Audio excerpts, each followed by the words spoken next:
हमारे पास एक जोड़ी वृक्क होते हैं जो हमारे शरीर में बनने वाले अपशिष्ट पदार्थों को निस्यंदित करने का काम करते हैं।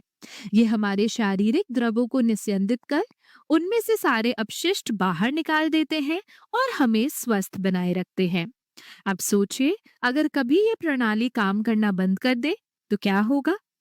जरा सोचिए, उस व्यक्ति के बारे में जिसके वृक्क ठीक से काम नहीं कर रहे हैं। ऐसी स्थिति में सारे अपशिष्ट और विषैले पदार्थ शरीर में जमा होते जाएंगे और एक समय ऐसा आ सकता है कि वो व्यक्ति मर भी सकता है।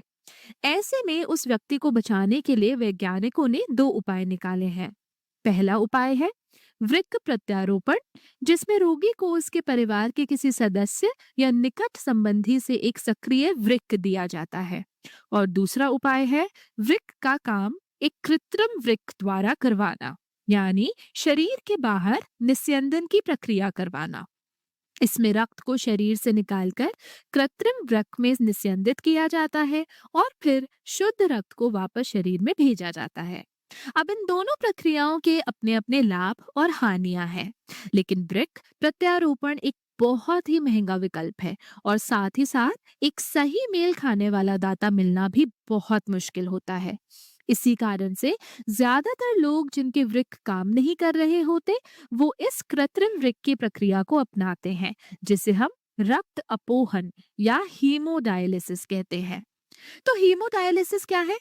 अगर हम शब्द हीमोडायलिसिस को देखें तो हीमो का मतलब होता है रक्त और डायलिसिस का मतलब होता है अलग करना या मुक्त करना।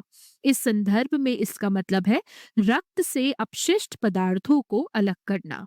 ये प्रक्रिया कुछ इस तरह दिखती है। यहाँ एक रोगी है जिसके वृक्क काम नहीं कर रहे, उसके शरीर से रक्त निकाला जाता है, उसे एक मशीन में, जिसे डायलाइजर कहते हैं, निस्यंदित किया जाता है और फिर शुद्ध रक्त को वापस शरीर में भेजा जाता है। अब इस पूरी प्रक्रिया को बेहतर ढंग से समझने के लिए हम इस मशीन की जटिलता को हटा देते हैं और इसे सरल रूप में समझते हैं। सबसे पहले हम उस नली को थोड़ा लंबा कर लेते हैं जो शरीर से रक्त निकालती है और फिर उसे वापस भेजती है। ये नली एक तरल से भरे कक्ष से होकर गुजरती है। उस कक्ष में जो तरल होता है उसकी सांद्रता हमारे रक्त के प्लाज्मा जैसे होती है, बस उसमें यूरिया या अमोनिया नहीं होते। अब इस नली का जो भाग इस कक्ष के अंदर होता है वो सेलोफेन नाम के एक खास पारगम्य पदार्थ से बना होता है। ये पदार्थ इतना खास इसलिए होता है क्योंकि ये छोटे अणुओं को पार होने देता है, ठीक वैसे ही जैसे हमारी कोशिका झिल्ली काम करती है।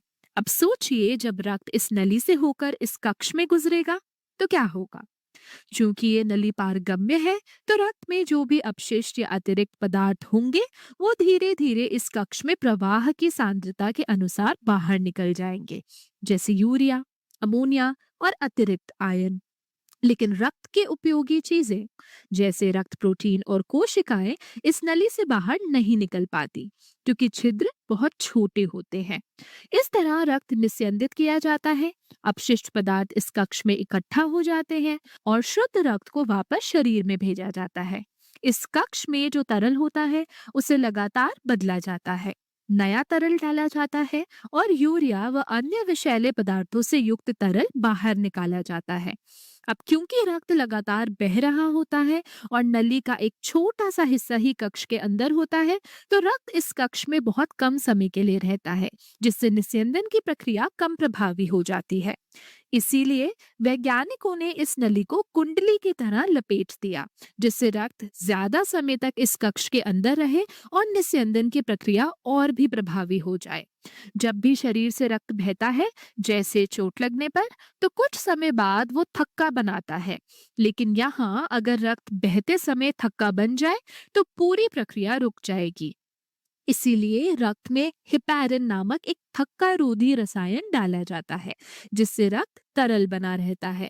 और जब शुद्ध रक्त वापस शरीर में भेजा जाता है तो उसमें हिपैरिन का प्रतिकारक यानी कि एंटीडोट डाला जाता है, जिससे रक्त फिर से स्वाभाविक रूप से थक्का बनाने की क्षमता हासिल कर सके। और इसी पूरी प्रक्रिया को कहते हैं हीमोडायलिसिस या रक्त अपोहन।